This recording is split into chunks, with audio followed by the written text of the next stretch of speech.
Okay, ladies and gentlemen, I think we'd like to get started. I want to welcome you all to the Woodrow Wilson Center. My name is Jeff DeBelko. I direct the Environmental Change and Security Program, and it's a real pleasure, both our program as well as the STAGE program, Science, Technology, America, and a Globalized Economy program. And unfortunately, Kent Hughes, the director, is unable to join us. But on behalf of both of us, we're just thrilled to have Professor Paul Collier with us from Oxford University to talk about his new book, The Bottom Billion.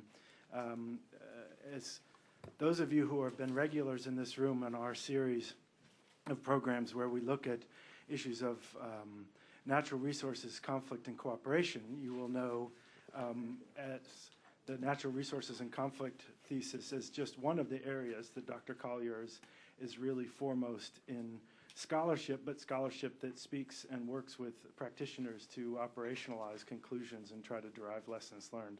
I'm fortunate to have with us today John Sewell as well, who's a senior public policy scholar here at the Wilson Center. John has been a very good friend to the Environmental Change and Security Program and many of the programs here at the center, and as doing a lot of our intellectual heavy lifting, and in this case, calling our attention to the fact that Paul's book was coming out literally just 4 days ago, I think. And that he was going to be in town for a brief window and that we should grab him if we can. And so it's terrific that we've been able to do that. And I've asked John to chair today's session as somebody who has thought long and hard about issues of development as the head of the Overseas Development Council for many years, and really somebody who's been following the evolution of development efforts in this country, of course, especially, but really around the world. And so somebody with that kind of practiced hand and perspective in the chair would be, I think, far better than my limited experience. So it's terrific that John's agreed to do that.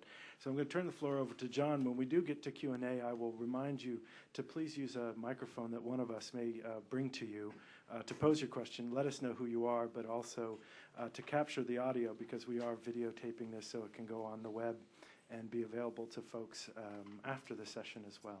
So John, please, I'll turn the floor over to you. Jeff, thank you. Is this on? Yep. Yeah, okay. Jeff's too modest about his own program, which is probably one of the most creative programs in Washington on environmental change and security issues. And for those of you who may be here for the first time who are not that familiar with it, make sure you get on the mailing list. And you'll find all of your spare time filled with very interesting meetings run by the program. They do a marvelous job. I'm here for two reasons. I'm a senior scholar writing on American foreign policy and development. And I have relied over the years on Paul Collier's work, important, substantive, serious, intellectually groundbreaking work on a whole variety of development issues. And I drew on it heavily for a paper which is outside for those of you who are interested, which makes the case that ending absolute poverty in terms of U.S. foreign policy is not only the preeminent ethical issue of our time, but it's also an issue of realpolitik, that ending poverty over the next decades meets a number of important U.S. and legitimate U.S. national interests, whether you're looking at environment or trade or education or conflict. And if copies are gone, we'll be happy to get you more. I've known Paul for, if I knew, I don't want to tell you how many years, because when he was at the World Bank, we interacted on a number of critical issues, whether it was African development or particularly for people in this room on conflict. And those of you who have not read an earlier book, which is Breaking the Conflict Trap, Civil War and Development Policy, you certainly have seen it cited all over the place. It's one of the really important books on conflict and development, an issue that is going to be with us for a large number of years. Equally true, of course, is the issue of poverty, which is the subject of his next book, and he's going to tell you about it in just a second. I do think the issue in the United States context, particularly in U.S. foreign policy, the issue of addressing poverty, whether on the basis of morality or on the basis of national self-interest and national security, is an issue whose time is rapidly coming again. You can look at the statements of presidential candidates. We've had an administration which has been eloquent in raising poverty to a high level, even if it hasn't figured out what to do about it. So the issue is very much on the table, with large and serious arguments to be made what you do about it. in countries which are, notably India and China, which are very large and which are not going to be large recipients of foreign aid, for which changes in the international economic system are very important. So I haven't read the book because it literally just arrived in the United States. It's outside for sale at some sort of discount, and Paul has agreed to sign it. But I'm looking very much forward to hearing his presentation on the book and the issues. The floor is yours, sir. Thanks very much, John. Thanks very much for coming. You're the first sort of public audience for this book. It, I think, managed to reach the Washington bookshops yesterday. I did a talk in the World Bank, basically for World Bank staff yesterday, and you're the first public audience there is. So great. Why have I written this book? Let me start with that. I'm an economist, and on the whole, economists write really pretty boring books.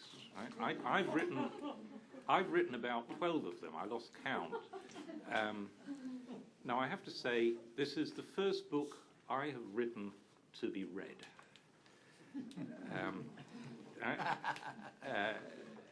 Academics write books because academics write books, right? Like cats catch mice, right? But I've actually tried to write a book which can be read enjoyably by people who've never read a word of economics in their lives, right? In fact, yesterday my friend Shantadevarajan, who got one of the very early copies, read it.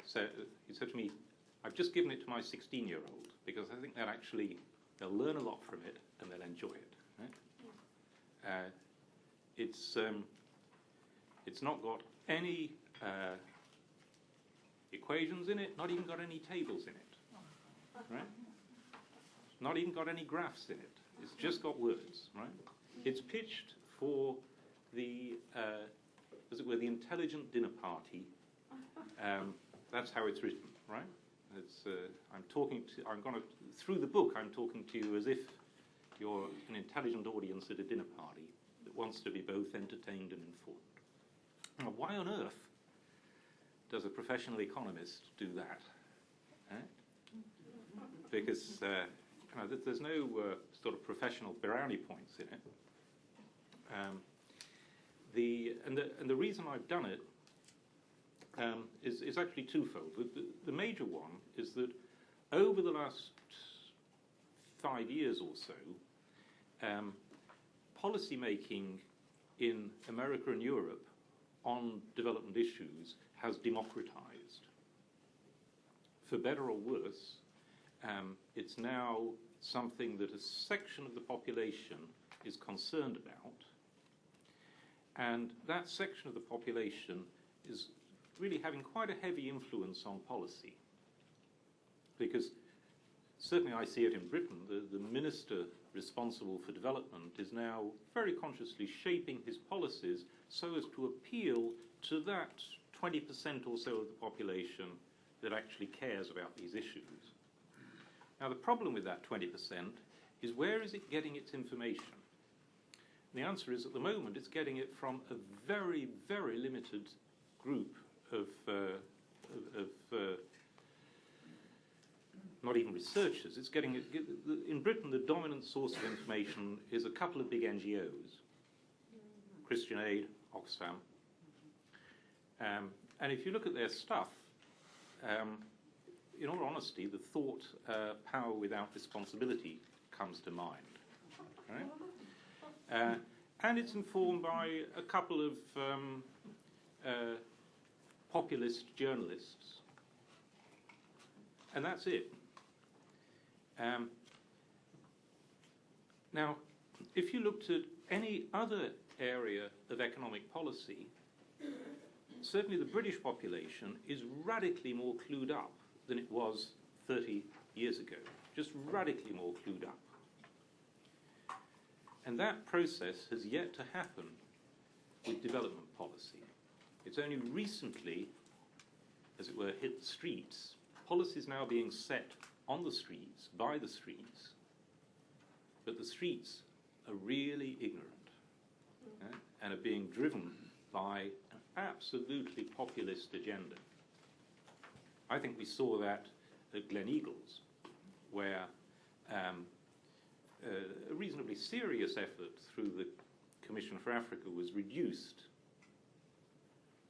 by Blair to a absolutely populist message of the streets: double aid and drop the debt. That became a sort of program for the rehabilitation of Tony Blair rather than a program for the rehabilitation of Africa, in my view.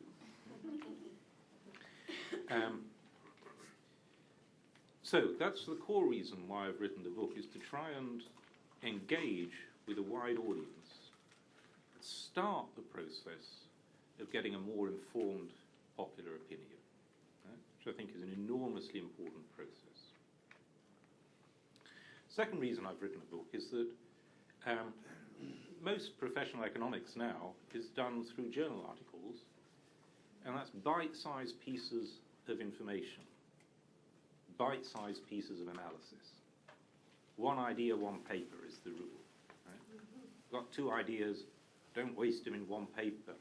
Two ideas, two papers. Right? What that drives out is any sustained, joined-up type of argument. And that's what's needed in the policy domain when we take big issues.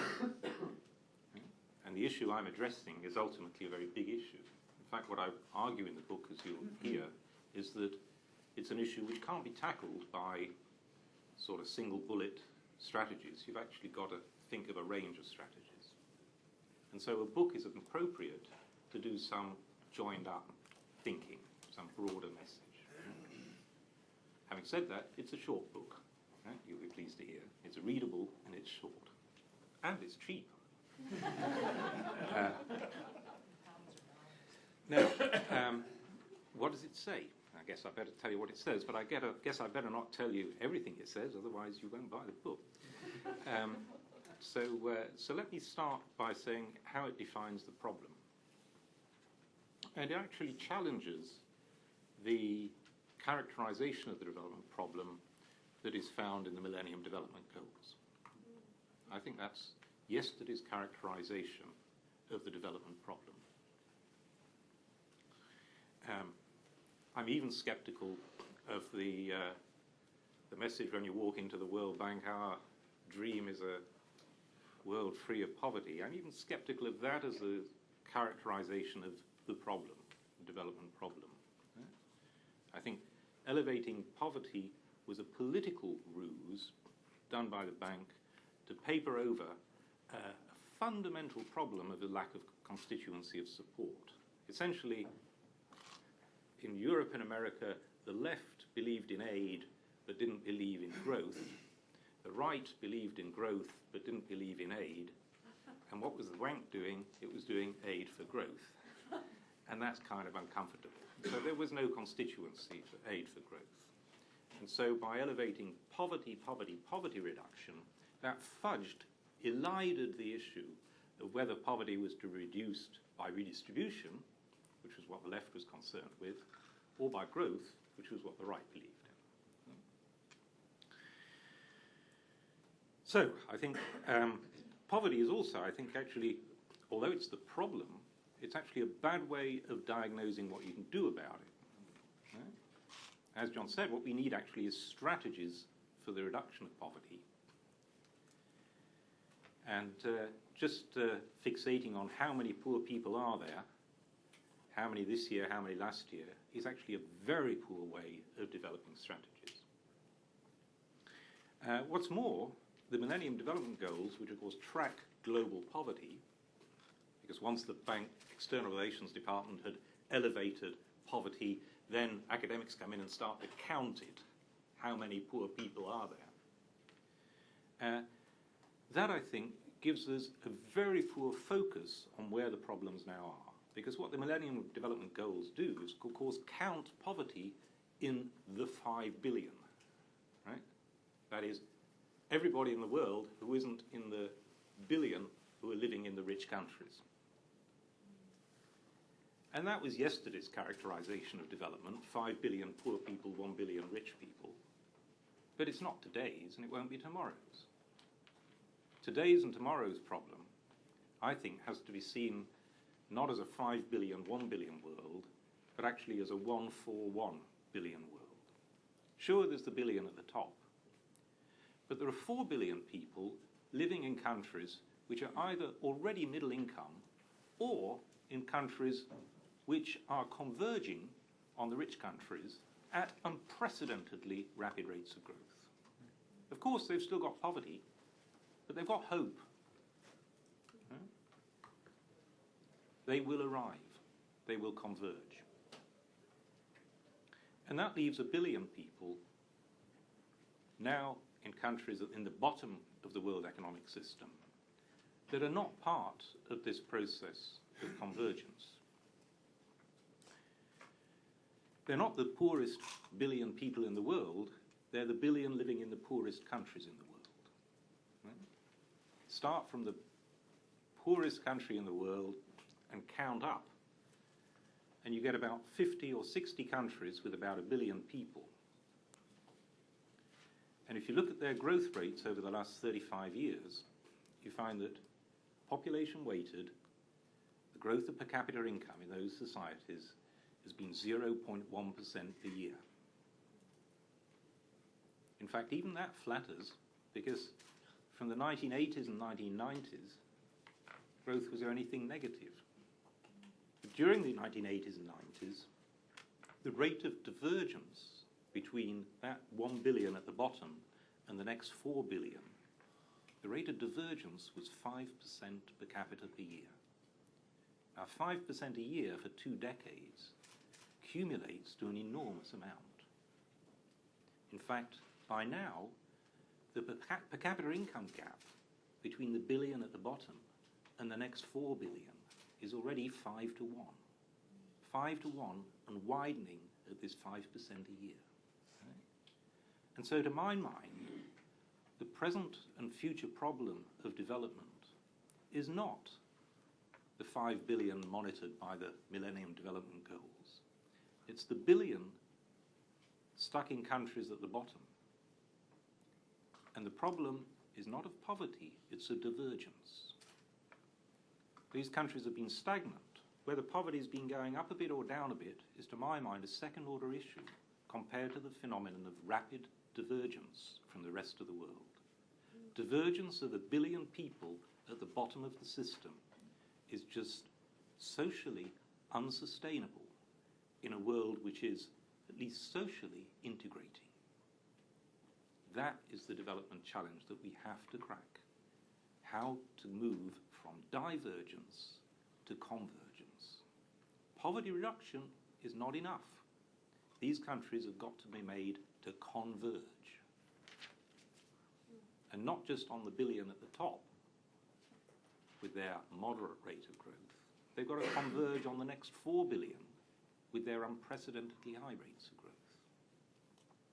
So that is the opening chapter of the bottom billion.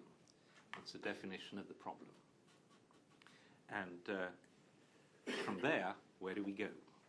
I'm going to give you about a 7 or 8 minute sketch of where we go from there, which obviously will not be the whole book. Right? From there, we go into 2 big blocks of analysis. One is, why are the bottom billion stuck?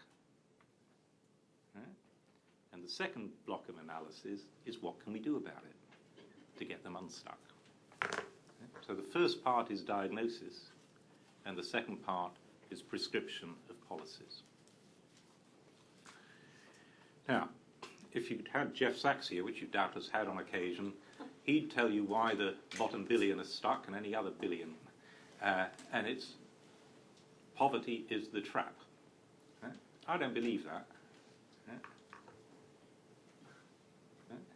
It'd be neat if it were true, but then if it were true, we kind of all be stuck. Most people in the developing world, the 4 billion, are escaping from poverty at astoundingly rapid rates. And so I think that thesis of poverty as the trap is just not really sustainable. Nor do I think there is any single magic big-ticket explanation for why the billion at the bottom is stuck. Okay? Where is it? We're in the range of, as it were, Tolstoy's unhappy families, right? The happy families all look much alike, but the unhappy families really tend to look a bit different one from another. And so I don't think there is a single explanation for why the billion at the bottom is stuck. But I'm not an anthropologist. I don't think every place is totally unique and different. And I've come down to 4 different, as it were, syndromes or problems that are constraining the bottom billion. And you can be constrained by more than one of these syndromes. So the really unlucky countries at the bottom billion have all 4 of these problems. Okay? I'm going to give you just one. And if you want to find out the other 3, you know what you've got to do. I'll sign it too. And the one I'll single out is being landlocked with few natural resources. So landlocked and resource scarce.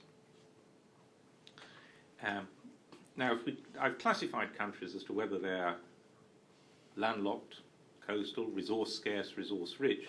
And if you look at the combination of landlocked and resource scarce, outside of Africa and Central Asia, there are really very few such countries. Only 1% of the developing world's population in the 4 billion lives in landlocked, resource scarce countries. Another way of saying that is that places which are landlocked and resource scarce kind of don't become countries. And that's actually pretty sensible, because the opportunities open for landlocked, resource scarce countries are quite limited. In Africa, about 30% of the population lives in landlocked, resource scarce countries. It's a big deal. Now, before we get too fixated on that, there are some very successful landlocked, resource scarce countries in the world. Right? One's called Switzerland. It's about the richest country in the world. So if Switzerland can manage it, why not? It turns out it's not. The key issue is not just being landlocked and resource scarce. You still have opportunities if you're landlocked and resource scarce. But those opportunities essentially depend upon taking advantage of your neighbourhood. So, for example, Switzerland and Austria, landlocked, resource scarce countries, do they see Germany, France, Italy, do they see those countries as in the way of their market? Do they wish that they would just sink into the sea so that they could have access to the global economy? No. France, Germany, Italy are the core of Switzerland and Austria's market. They're serving the neighbourhood regional market. Switzerland and Austria are in the hub of their regional economy. And now you play that out in, say, Uganda. Why can't Uganda just do a Switzerland? And the answer is, it's not surrounded by France, Germany, and Italy. Right? The countries it's surrounded by, some of them are more fortunate than Uganda. Either they're not landlocked or they're not resource scarce. But they haven't managed to harness those opportunities for various other reasons, because they're in one or other of the other traps. And so the key thing for landlocked, resource scarce countries is, what are your neighbours doing? Now that tells us why poverty is such a bad way of navigating policy. The epicenter of Africa's poverty problem is the landlocked, resource scarce countries. But actually they're not the place you start if you want to fix that problem. You start with the more fortunate neighbours that have messed up their opportunities. To put that in concrete terms, the only real chance for Niger to develop is if Nigeria gets its act together.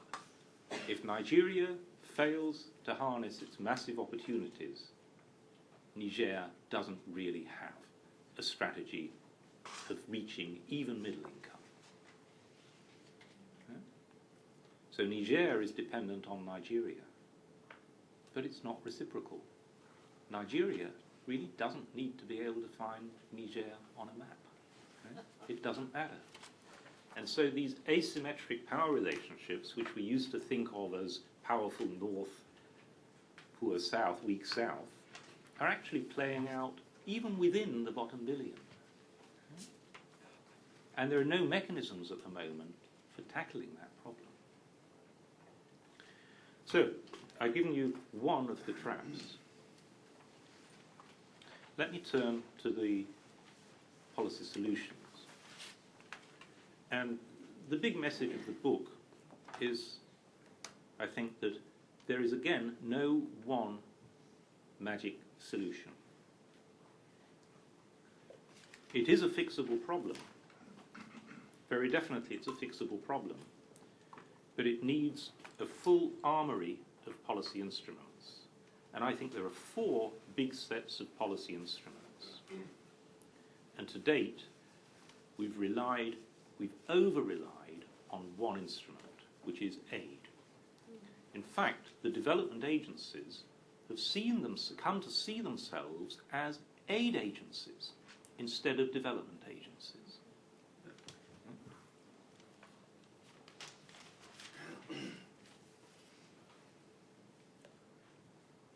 I'll give you one policy instrument other than aid. Of course, if I were Jeff Sachs, I wouldn't. I'd say, all you need is aid. And if I were Bill Easterly, I'd say all you need is get rid of aid. Right? So Jeff is out there and Bill is out there. They're both, in my view, in cloud cuckoo land. And I'm somewhere in the middle. But there's plenty of middle left between Bill and Jeff, in all honesty. I'm not at all with Bill in believing that aid is part of the problem. I think it's part of the solution. But I think just that. It's part of the solution. And it has to be complemented and reinforced by other instruments which may well be more powerful than aid. So it's not that we need aid plus a bit. It's that we need an integrated approach using, I think, 4 instruments. I'll take, which one shall I take? Since this is Woodrow Wilson Centre, I won't take security, since you'll have to buy the book to read about security as an instrument, but that is one of the instruments. I'll take trade, because that's an area which is really badly understood.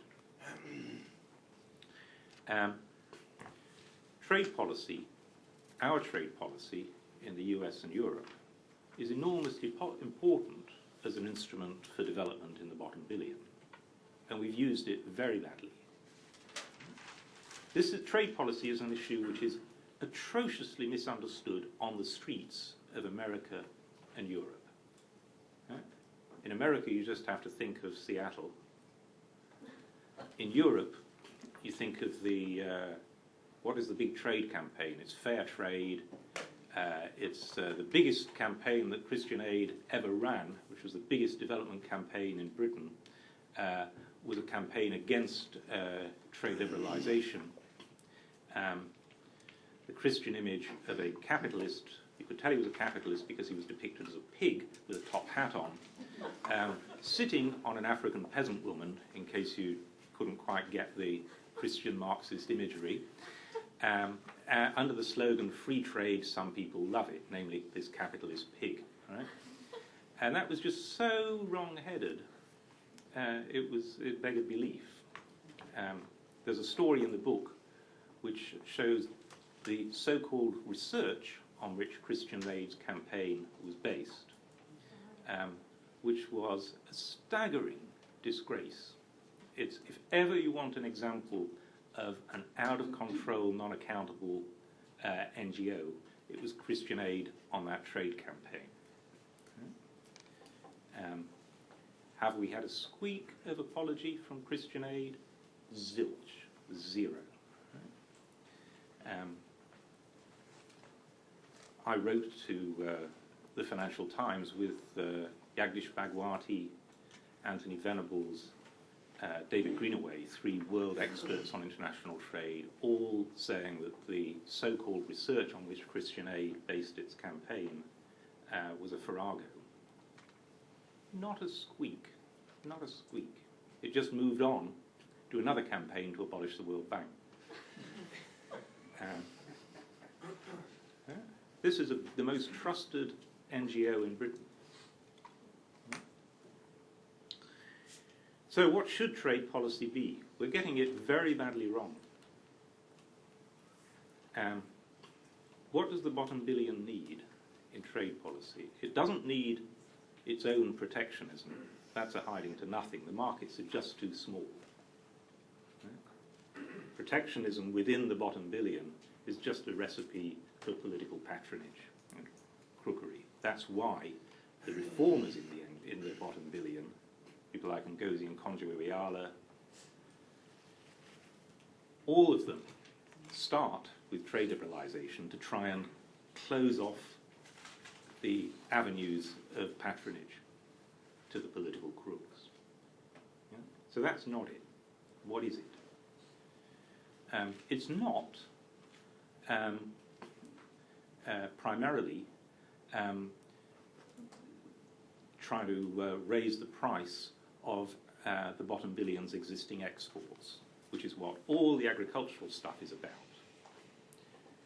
That's all right to try and raise the price of coffee or better access for cotton or sugar, that's all right, but it basically locks Africa and the other bottom billion countries in to dependence upon primary commodity exports. And that is highly problematic. What's needed and what's feasible in a few of the countries, not all of them, but what's feasible in some of them, is for them to break into the global market in labour-intensive goods. Light manufacturing is the obvious thing. Countries like Kenya, Ghana, Senegal could be within sight of breaking into these markets. Why can't they at the moment? The real problem is that they missed the boat in the 1980s, and now Asia is very firmly established in these markets with massive production agglomerations of manufacturing and hence much lower costs than Africa. Agglomerations drive down costs in manufacturing, and Africa doesn't have them. That's what economists call a local equilibrium problem, that there's a threshold. If only Africa could get the agglomerations, its labour is cheap enough that it will be competitive. But it can't get the agglomerations because it's not competitive. Right? There's a chicken and egg problem. What we need is some policy which is only a temporary policy, but which shoehorns Africa into these manufacturing markets. What sort of protection does Africa and the other bottom billion countries need? Well, it needs protection temporarily from the successful countries of Asia. Yeah? That sounds tough, but that's the world we're in. The bottom billion need protecting from the next 4 billion in our markets. In case that sounds crazy, we're already doing it. So the political hurdle is already being crossed. America's doing it through AGOA. Europe's doing it through something called Everything But Arms. Yeah? The devil with all trade policies is in the detail. And so you've got to look at the detail. Right? I've just done that. I've actually compared AGOA and EBA. Surprising things come out that, I mean, everybody knows, at least everybody in Europe knows, that Europe cares about Africa and America doesn't. You know, America's a bunch of hard-hearted, cruel people who are not doing anything for Africa. It's really paradoxical then to discover that AGOA works brilliantly and Everything But Arms is totally ineffective. Yeah? Slight exaggeration to say that AGOA works brilliantly, but it has increased African apparel exports to America nearly tenfold in 5 years. That's not bad. That's not bad. Actually, until December last, AGOA was deeply flawed. It's now merely flawed. That tenfold increase occurred whilst AGOA was deeply flawed. What do I mean? Why was it deeply flawed? Because its horizon was very, very short. There's only one key provision in AGOA. There's loads of provisions in AGOA. 99% of AGOA is ineffective. There's only one little sliver which makes AGOA effective, and it's called the special waiver. The devil of the detail in trade policies is called rules of origin. What you're allowed to import in your manufacturing and then export. And the special waiver says that, okay, in Africa, you can get your cotton from anywhere. That is the key part of AGOA. It's only in apparel that you've had this increase. All the other goods that are covered by AGOA, useless. Because there's strict rules of origin. You haven't waived rules of origin. Having waived the rules of origin for cotton on apparel, massive tenfold increase. Everything but arms, well, differs in two details from AGOA. And I've been in Brussels discussing this twice. First with the head of the sort of secretariat on trade, and then last week with Peter Mandelson, who's, as it were, the minister in charge of trade policy for Europe. And one aspect by which EBA differs from AGOA is rules of origin. EBA is very strict on rules of origin. So I asked the head of the secretariat, why is it strict? He said, oh, that's because we've got a theory of how we can force development by requiring Africa to do a lot of value added. And that sounds the sort of plausible gesture politics that is okay until you switch your brain on. Right? If you require Africa to learn all these tasks at once, what you get is zero, which is what we've got. Right? And then the other feature by which EBA differs from AGOA is the countries covered. EBA is confined to the least developed countries. AGOA isn't. So I asked the head of the secretariat, why do you do that? And you can almost guess what he said. Well, we like our policies to be focused down properly on the most needy countries. Okay, what does that mean in practice? Let's take a couple of countries on Eastern Africa, a couple of countries on Western Africa. And I'm going to ask you, as I give them, to think, which of these two countries is most likely to penetrate European manufacturing markets first, and then which country is covered by EBA. Right? And on the east, we'll take Somalia and Kenya. Right? And on the west, we'll take Liberia and Ghana. Okay? So EBA covers Somalia and Liberia. If any firm wanting to base light manufacturing in Somalia, that's just fine by EBA, as long as it meets the 70% value-added rules of origin requirements. So quite a lot of manufacturing has to set up in Somalia all at once. Actually, to make sure of that, last month the European Union sent a task force to Somalia to negotiate an aid flow, and the requirement, no aid was forthcoming because the Somali government had not come up with a 5-year development plan. I kid you not. Right? Anyway, so EBA is useless because it's wrong in detail.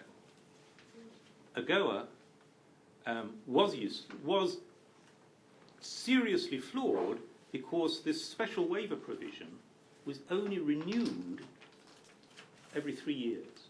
And so the average horizon that a firm had in using AGOA was only 18 months. That wasn't enough. Just wasn't enough. I talked to manufacturing firms in Madagascar that were pretty profitable using AGOA. And they said, we're profitable, but it's really scary. We're too scared to invest. And then in December last, a go was renewed for 5 years, because Congress actually managed to get its head around the issue of if this was going to work, a longer horizon was needed. And so at last, we have a halfway sensible trade preference scheme in place, only for the American market, which is unfortunately the wrong market for Africa. For Africa, Europe is more important. But it's now the model that Europe can copy. And last week when I talked to Peter Mandelson, he said, why don't we just unilaterally change one of the provisions of EBA and make it look like a GOA? Great if he does that. Great. Yeah. Let's see. He's now got to negotiate with 27 countries to make sure nobody objects, but you know, it's hopeful. So that's the policy area, trade policy, where trade policy can be used to produce, I think, quite dramatic effects. Right? The countries of Asia have managed to generate million upon million of jobs. If you did that in Kenya, in Ghana, it would transform the psychology of Africa, having some really fast-growing successes. Finally, let me turn to the problem of coordination of policies, because I'm going to suggest in the end that there are 4 policy instruments, not just aid. If there are 4 policy instruments, we have to learn how to use all 4 for the same objective of getting the bottom billion off the bottom. That means, as I started by saying, the development agencies really have to learn how to become development agencies and not just aid agencies. I think that's a really tall order. And I think an alternative or supplementary approach is to elevate development above the level of the development ministries, basically to become a head of government issue.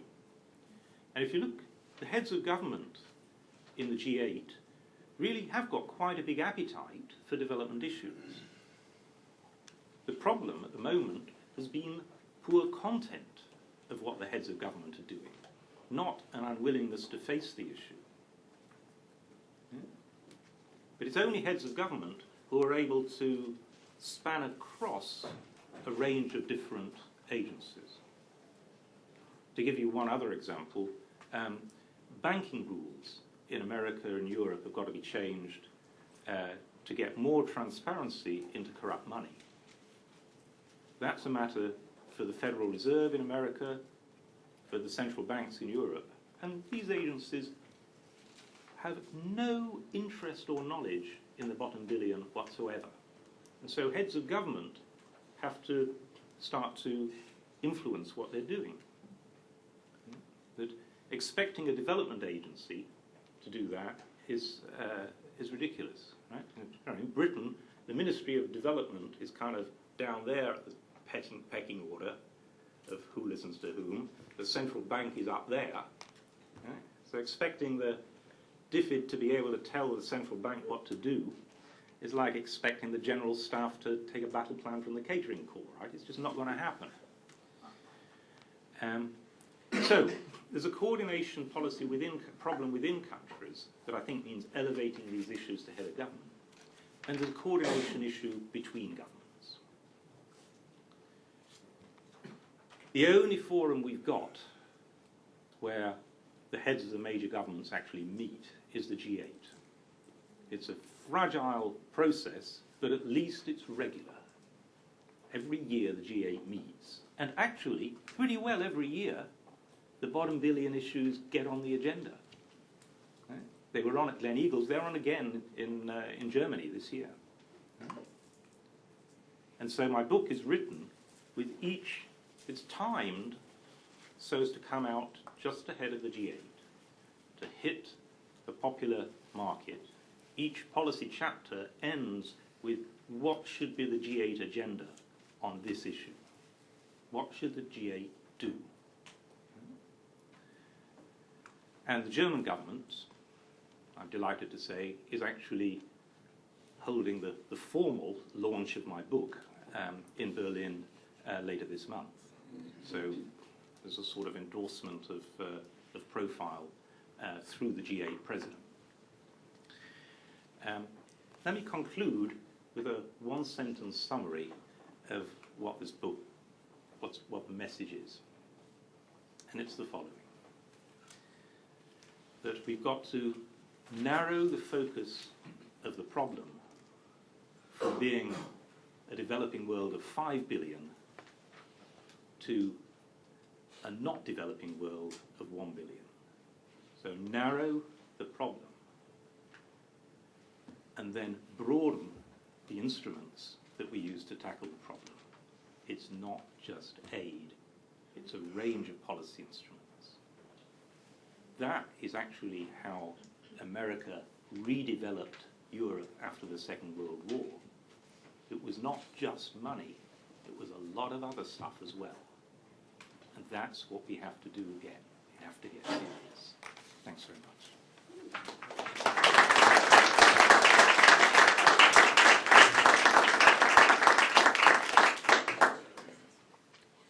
I must say, Paul, not only that was a superb presentation, but I hope you got a lot of books out there to sell, because I want to find out what the other 3 is. Although I can guess, but I thought this was a very helpful presentation. I mean, part of the problem, not the problem, but the challenge in the United States, which is precisely parallel to Europe and the UK, is that the emphasis by very good people, very well-intentioned, is on aid and increasing the aid budget. So you heard Barack Obama say, I'll push the aid budget up to 50 million. On the other hand, our trade policy is run by an organization, this is not a criticism, which was set up to get the best deal out of trade negotiations for the U.S. they could. Of course. And somewhere in the United States, in the policy debate, this has to be linked. Absolutely. And that's the trick, because issues are not only stovepiped in government, they're stovepiped within research organizations and civil society organizations. Right. On that note, I'll open up the floor. We have microphones. We'd love to have you identify yourselves as you speak. And who wants to ask the first question?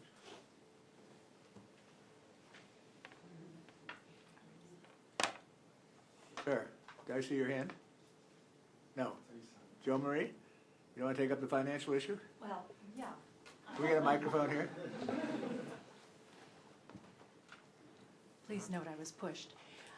You have to identify yourself. Yes, I'm Jo Marie Griesgraber. I'm with New Rules for Global Finance Coalition. And Paul, I'd like to push you a little bit on the transparency of banks and corruption.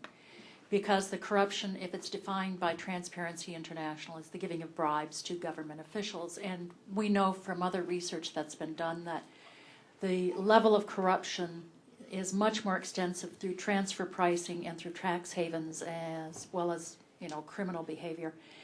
Does your book address that? And it seems like there's a lot of money, and if a government ever wants to be self-financing in terms of development, they've got to tackle the tax issue.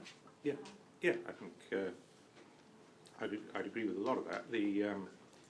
And actually, I want to disentangle 2 rather separate points. One is that where our banks come in is that there's a lot of corrupt money housed in our banking system, and it's now flushed out if it's linked to terrorism, because that matters to us. And if it's not linked to terrorism, it's generally not flushed out. And that's the heart of the problem. In other words, where it matters to us, we've very sensibly done something about it.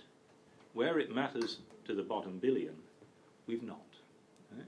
Now, why is this really, really important? People often think that the problem of corrupt money is kind of waste, but it's much, much worse than that. Throughout the bottom billion, there were power struggles going on between brave reformers and political crooks. And the crooks tend to win. And there are 2 reasons the crooks tend to win.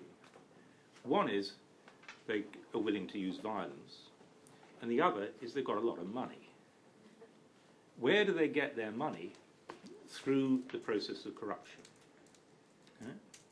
And so our responsibility for closing off those channels of corrupt money is actually to try and level the playing field a little bit between the crooks and the reformers. That's the battleground in the bottom billion countries now. I'll give you the example of one of my friends who's the governor of a central bank in a bottom billion country. Last year he reformed his banking system. He closed a lot of corrupt banks. He got 21 death threats, written death threats, not just targeting him, targeting his children. He moved his children within the country. The letters came saying, "We know you've moved your children, we know where they are. They're dead unless you unstitch this policy." His wife and kids are now living in a little flat in London. He's still carrying on his reforms, and they're, in effect, they're exiles from their own country because their husband and father is conducting this reform program. That's the sort of courageous people and the sort of struggle that's going on in the bottom billion. We completely mischaracterized it as powerful us, weak them, because it's sort of comforting to think of it as a sort of north-south battle. It's not. It's an intra-south battle within the bottom billion, and the wrong people tend to win. We can't fight that fight for these people, but we can at least stop hindering them. We can make things easier for them than we have. So cleaning up our banking system is part of that process of levelling up the playing field. Now, the other side you mentioned was taxation, or especially taxation of resource rents. There's some appalling things going on. Ridiculously small revenue streams coming to governments on the back of very large, very valuable resource rents. The heart of that is the process by which contracts have been awarded, which has typically been a non-transparent process. Transparency International rightly targeted as step one, at least report the revenue streams. But there's a logically prior and very important step, which is how do the contracts get awarded in the first place? There's only one process that is even tolerably safe against corruption, and that is a transparent, competitive auction process, verified auction process. I believe all our companies should be required to go through competitive auctions or not be allowed to enter into contracts.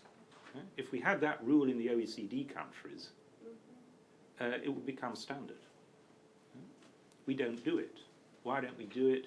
Because America doesn't want to disfavor its oil companies, Europe doesn't want to disfavor its oil companies, they're both frightened that China will run off with the oil. It's that sort of thing. And so we do nothing. Sir, Professor Collier, thank you very much. Right. My name is... you want to wait for the microphone here? Oh, sure. Because you want to be on the web and you can send it to your friends and family for Christmas present. Sure. Well, thank you very much, Professor Collier. My name is Jeff Meyer. I work at the New America Foundation, which is a think tank across town.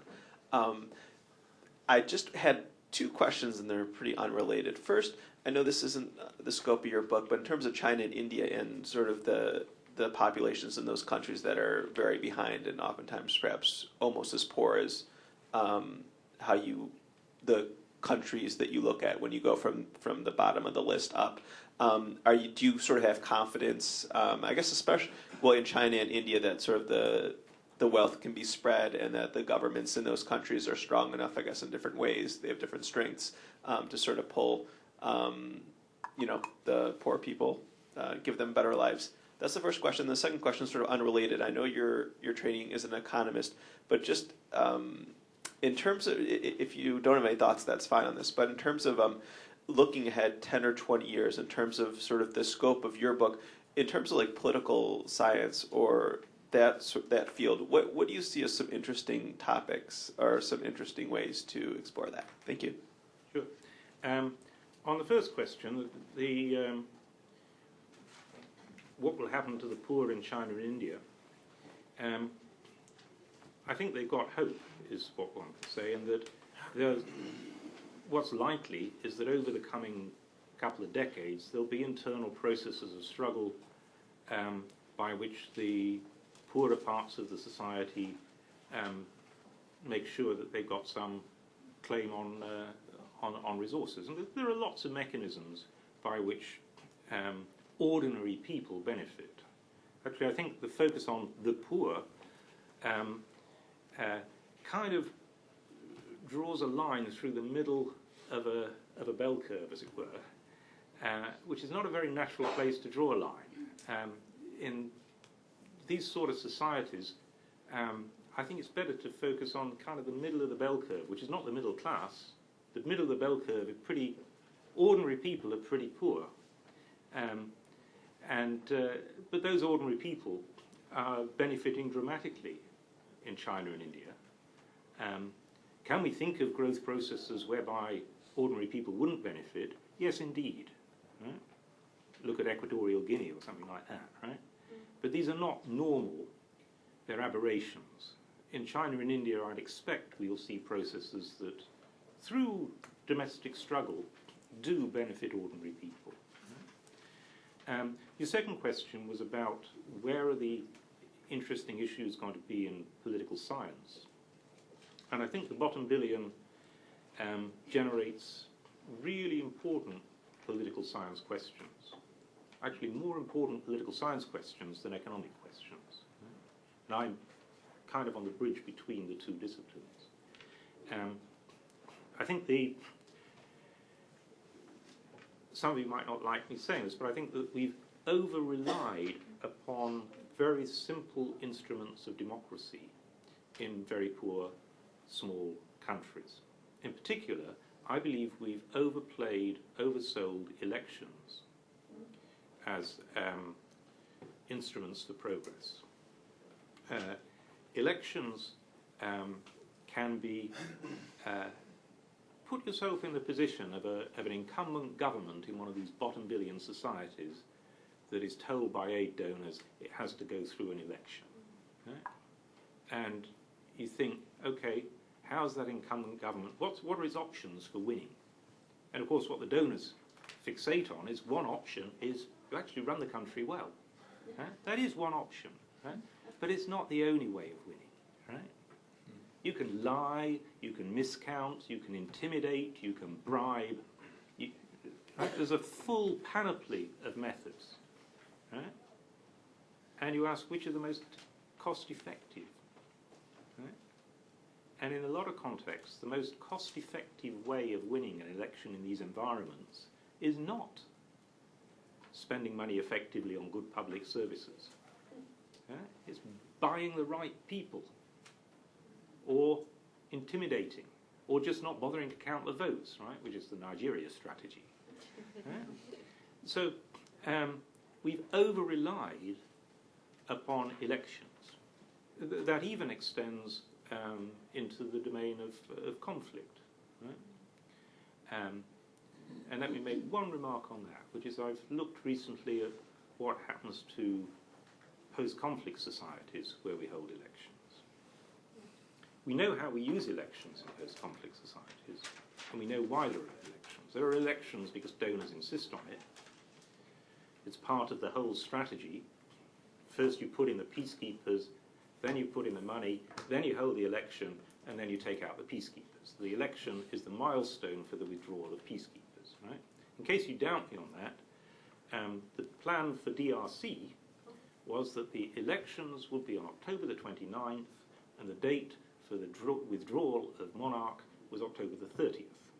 Right? So we were pretty confident that, the day after the elections, the opposition, whoever lost in DRC, would say, well, it's a pity we lost, but it was a fair fight in the election, and we will be a loyal opposition. Right? And the government will say, don't worry, we will govern for everybody. Right? And actually in DRC, that wasn't quite what happened. Right? The government says, we won, we're going to skin you alive. The opposition says, you won because you cheated, brackets more than we did. And they look to the only people who are likely to defend them which is the peacekeeping forces, and the peacekeeping forces are just waving bye-bye from the plane. That's the strategy at the moment. Now, if you look at what happens statistically, I've looked at 66 post-conflict situations. This is in the book. I looked to see what does... Don't give away too much. No, I'm going to leave this. What does an election do in a post-conflict society? What does it do to the risks of reversion to conflict? Now, in political science, there are two schools of thought. One thinks that elections bring the risks down, the sort of legitimacy effect. One thinks the risks go up. If you think about it hard enough, they can't both be right. But if you think about it even harder, they can both be wrong. And they are. I have to get the book to find out how. A lot of questions now. Let me go here. That's, Wait a minute. I'm glad Let's you- wait for the microphone. Wait for the microphone, okay. I'm very glad you've come back to this issue, in some respects, back to the issue of security that you mentioned earlier, because that's one of your strongest suits, of course. You better you're- identify yourself. I'm Corky Bryant, know each other, and I've been very seized of the intersection between the problem of security and violence and life in bad neighborhoods. And it's true at the macro level and it's true at the micro level. It's true for individuals who are caught because of social exclusion and the dynamics within that culture and place. I do some work in the western part of this country, and you think of Native Americans and social exclusion issues, and then the danger of their neighborhoods. Or in Uganda, flip to another part of the world. Uganda is in an extremely dangerous neighborhood with Sudan, Rwanda, DRC, and if, God forbid, the situation and problems of what's happening over on the coast roll in, that's a bad neighborhood too. I wish you'd say a little bit more then about, from a development strategy, how we can be better and more skillful at both the macro and the micro levels of lowering the profound insecurity and Yeah. violence Yes. that adds to the poverty